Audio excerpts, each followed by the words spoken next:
SpongeBob AirPants, the lost episode.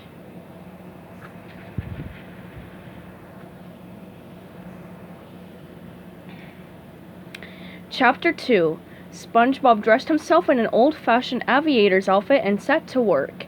In no time he had created a makeshift airplane, propeller and all. SpongeBob stood in front of Farmer Jenkins' barn and grain silo, tightening a bolt on the wing, just as his best friend Patrick Star showed up. "What are you working on, SpongeBob?" Patrick asked.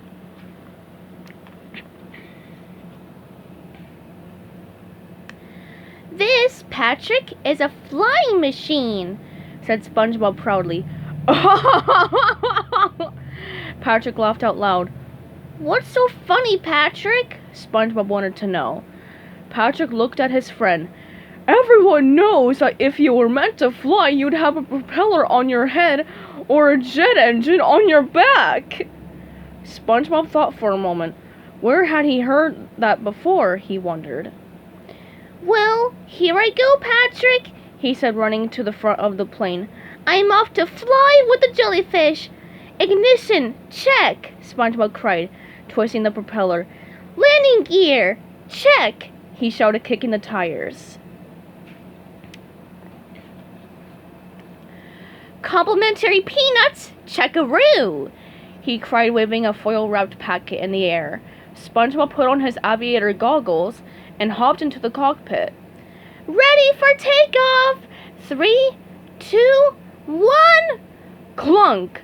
Immediately the plane fell to pieces. SpongeBob landed on the ground next to where Patrick was standing, but the propeller kept going and going, slicing a hole right through a nearby silo. Grain rained down on SpongeBob and Patrick.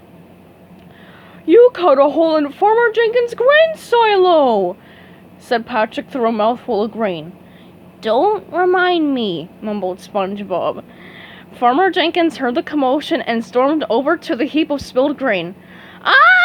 No good will come from city folk and their flying machines. Now get!" "We better do what he says," says Patrick as he scrambles to his feet. "He knows how to grow food." "Well, it took me all night," said SpongeBob the next morning, clutching some rolled up papers in his hand. "But here they are, the new blueprints. I wasn't even close with the designs on the last flying machine. Propellers, rudders, who needs them?" he said dismissively. Soon after, SpongeBob stood on the edge of a cliff, clad in an elaborate bat suit, ears, wings, and all. "This one's gonna fly! I can feel it. Ready, Patrick?" "Ready!" replied Patrick. SpongeBob leaped into the air and hovered for a moment, beating his big black wings. "It's working, Patrick! I'm flying!" He beat them faster and faster, but to no avail. SpongeBob hung in the air for a moment and then plummeted down. I'm falling! Ah!" he screamed before slamming into the ground. Patrick ran over and sprayed him with a fire extinguisher, just in case. A few hours later, SpongeBob returned to his takeoff spot. "This is it, Patrick," he announced, clipboard in hand. "The physics are solid. This time I'm really going to fly. Behold!" He motioned to a lawn chair with 2 balloons tied to it. "Oh boy!" Patrick cried, throwing his arms in the air. "A birthday party!" "No, Patrick," SpongeBob explained. "This is the SquarePants Flyer Mark III. All you do is remove the brick weighing down the chair, and..." He picked up the brick, but when he turned back around, his flying machine had taken off without him. "Oh, barnacles!" SpongeBob cried. "Well, back to the drawing board." "Can we have the cake now?" Patrick asked hopefully. "Happy birthday to me!" The next day, SpongeBob had readied his latest flying machine for takeoff.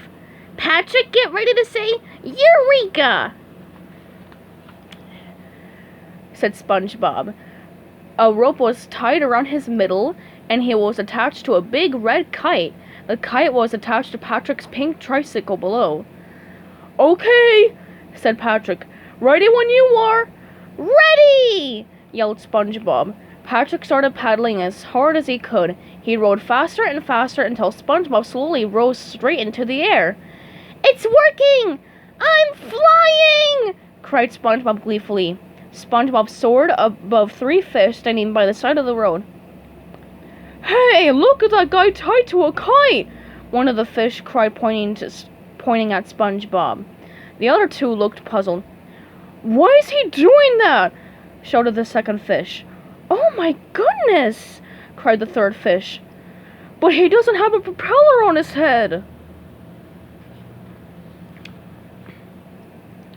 Or a jetpack on his back! SpongeBob looked down at the confused faces below. Do not be afraid, earthbound beings, he said sullenly. I am not a flying monster, I'm just one of you! Suddenly, the kite snapped closed and SpongeBob plunged to the ground. Patrick kept pedaling on, unaware. SpongeBob was bounced repeatedly on the ground and dragged behind the tricycle. Oof! Patrick! Stop! Ow! Patrick! Oof! Cried SpongeBob. The 3 fish laughed and laughed.